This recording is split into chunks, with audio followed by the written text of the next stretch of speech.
All right, Colorado update time. Because last week rolling into this week has been our quarterly allocation drop, and the supply and demand story is getting even better. First up, Weller Single Barrel. A bunch of stores that were promised hard to get Weller bottles ended up getting them in the form of multiple boxes of Weller Single Barrel. And if you want a real-time example of what supply does to demand and price, this is it. Before the drop, local secondary on Weller Single Barrel was sitting around $330 to $370. Then the bottles started landing. Day 1, price drops to about $250. Day 2, it's around $200. Now, about a week into the drop, I'm seeing deals at $110 to $150, depending on whether you buy multiples or package with other bottles. This is exactly what happens when scarcity gets replaced by availability. The bottle didn't change, the market did. MSRP on Weller Single Barrel is roughly $60 to $65, so flippers are still making money, unfortunately. But here's the part that matters. Stores are getting reloaded again this week. More supply hitting the market usually means one of two things. Either price keeps sliding or the product starts moving so fast that demand catches up and stabilizes it. Right now, it looks like supply is winning. And what makes this even weirder is the national picture. If you're willing to ship, Bourbonneur is still showing national secondary on Single Barrel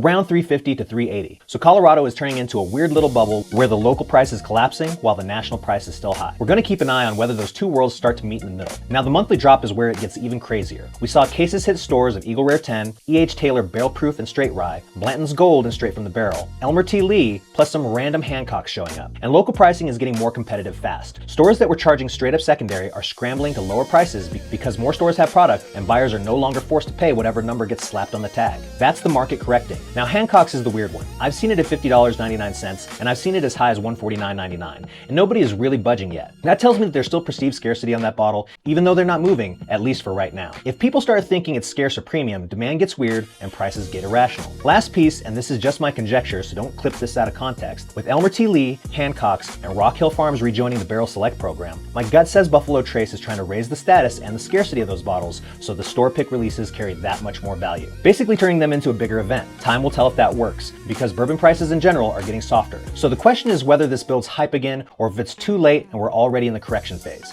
Either way, Colorado is getting hit with peak supply and mostly MSRP prices right now, and we're going to see what that does to local demand and whether it starts pulling national markets down with it. Tell me what's landing in your state. Are you seeing the same price drops or are bottles still impossible to find? Check in with your state and what you're seeing below.